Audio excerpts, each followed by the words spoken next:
মার্কিন প্রেসিডেন্ট নির্বাচনের সমীকরণ জিলাপির প্যাচের চাইতেও জটিল।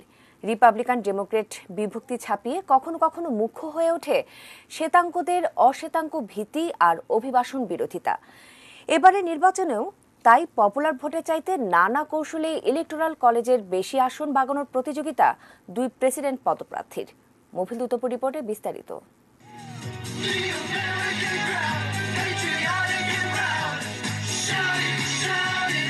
মার্কিন যুক্তরাষ্ট্রের ৩৩ কোটি নাগরিকের মধ্যে ভোটার হওয়ার যোগ্য প্রায় ২৪ কোটি।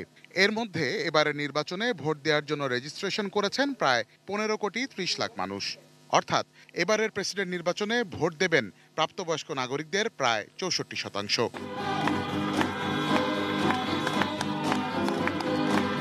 মার্কিন ভোটাররা মূলত ডেমোক্রেট ও রিপাবলিকান এই দুই শিবিরে বিভক্ত। নাগরিকদের মধ্যে কৃষ্ণাঙ্গদের সংখ্যা ১৫%, ৫% এশিয়ান এবং অন্যান্য সব জাতিগোষ্ঠী মিলে ৭%। বাকি ৭৩%ই শ্বেতাঙ্গ নাগরিক। এর মধ্যে নন হিসপ্যানিক শ্বেতাঙ্গের সংখ্যা ৬০%-এরও বেশি এবং প্রায় ৪৩%ই রিপাবলিকান সমর্থক।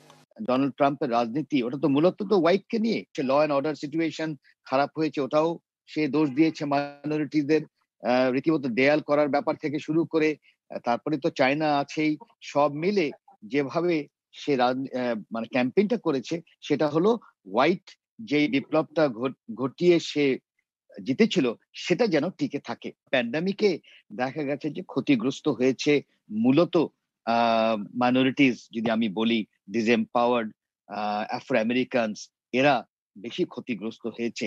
এখন যদি ওই যে বললাম বারাক ওবামার সময় যেরকম 5% আফ্রো আমেরিকানস বেশি ভোট পড়েছে এভারেজ, ওইভাবে যদি এশিয়ান যদি ভোট করে আসে তাহলে একেবারে জো বাইডেনের বড় একটা সম্ভাবনা আছে। করোনা মহামারীর কারণে এরই মধ্যে আগাম ভোট দিয়ে দিয়েছেন প্রায় ১০ কোটি ভোটার। পূর্ববর্তী নির্বাচন বিশ্লেষণ করে বিভিন্ন গবেষণা সংস্থা বলছে, পোস্টাল ব্যালটের মাধ্যমে পাঠানো ভোটের মধ্যে ১ মিলিয়ন বা ১০ লাখের বেশি ভোট নানা কারণে বাতিল হওয়ার সম্ভাবনা রয়েছে। তাই সব সমীকরণ মিলিয়ে শেষ পর্যন্ত কে প্রেসিডেন্ট হবেন তা অনুমান করা কঠিন বলে মত বিশ্লেষকদের। ওই ইলেকট্রাল কলেজে আমি যদি হোয়াইট ভোটটাকে সামনে আনতে পারি এবং তারা যদি ইলেকট্রাল কলেজটাকে জিতে ফেলতে পারে, তাহলে আমার এই পপুলার ভোট নিয়ে অত চিন্তা করার কারণ নেই। সেই জায়গায় কিন্তু এখনো কেউ একেবারে 100% বলতে পারছে না যে ডেমোক্র্যাটসরা ক্ষমতায় আসছে। যত বেশি ভোট যদি পড়ে তাহলে আমার মনে হয় একটা সম্ভাবনা থাকে, আর না হয় আমরা হয়তো আবার ৪ বছরের জন্য ডোনাল্ড ট্রাম্পকেই হয়তো আমাদের দেখতে হবে।